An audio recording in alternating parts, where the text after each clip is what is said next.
For today's video, magluto ta og sudan paniudto. Ang atong main ingredients is ang lechon nga katong bilin atong New Year. Sa gula nato og cabbage, carrots at saka sotanghon. And also don't forget ang atong panakot ha, ang sibuyas og ang ahos. Pag ready na ganitanan atong ingredients, ato nang initon ang atong kaldero. Pag nainit na, butangan nato siya oil, then wait na pud tag kadali, then butang nato ang ato ang panakot or ang atong ingredients nga lamas. After that, ukay-ukay lang, wait tag maluto ang ato ang mga lamas, then ibutang na yun nato ang ato ang main ingredients nga lechon nga bilin atong New Year. Dili gyud masayang ang sudan nga nabilin atong New Year, kay pwede nato siya buhatan pamaagi para malkaluto ta og lain nga putahe. Mekos-mekos lang or ukay-ukaya, dayon butangan nato siya paminta og uban pang mga condiments nga pwede natong ibutang, sama aning magic syrup. Magic syrup baka naman, charis. Nakadepende na sa inyo ha kung unsa nga panlasa ang inyong ibutang, kay lahi-lahi babatag panlasa. Gimekos-mekos sa gyud nako siya, usa nako siya gidugangan og unsa pang lain akong ipangbutang para at least crispy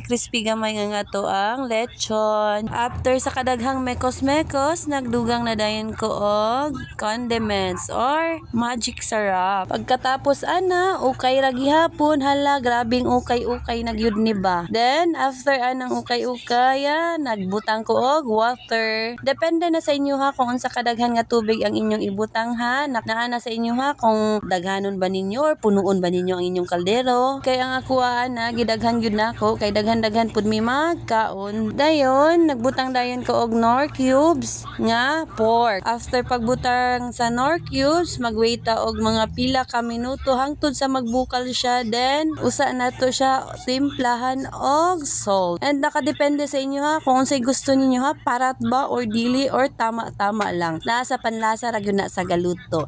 Then kay nakulangan man ko diri, ako siyang gidugangan og paminta. Kay lami gyud ning sabaw nga naay daghan kayong paminta. Then dugang na pud ta og asin. Kay kulang yun sa akong panlasa mo nang dugang kidugang ang akong gibuhat diri. Pag human akong dugang og mga pangpalasa, ako na dayong gitilawan, tama naman sa akong panglasa. So, ang sunod na akong gibuhat is ang ibutang ang ato ang sotanghon para dali siya maluto. Kay aning panahon nang galuto ko, gutom na gyud, alas 11 na ni kapin. Mao nang pagbutang nako sa sotanghon, gipahulat lang nako mga pila ka minuto. Dayon ang ako dayong gibutang ang carrots. So pag human sa carrots, nagbutang na dayon ko sa cabbage. Naghulat ra ko ana mga pila ka minuto. Dili gyud masayang ang ato ang mga bilin-bilin nga sudan kung kabalo lang gyud ta dili gyud masayang ang ato ang mga bilin-bilin nga sudan kung kabalo lang gyud ta mangita og pamaagi kung unsaon pag-improve or pagpalami pa gyud sa atong sudan nga nabilin. Sama ani sa akong gibuhat, ako alang yun ning gi-improvise ang akong giluto karon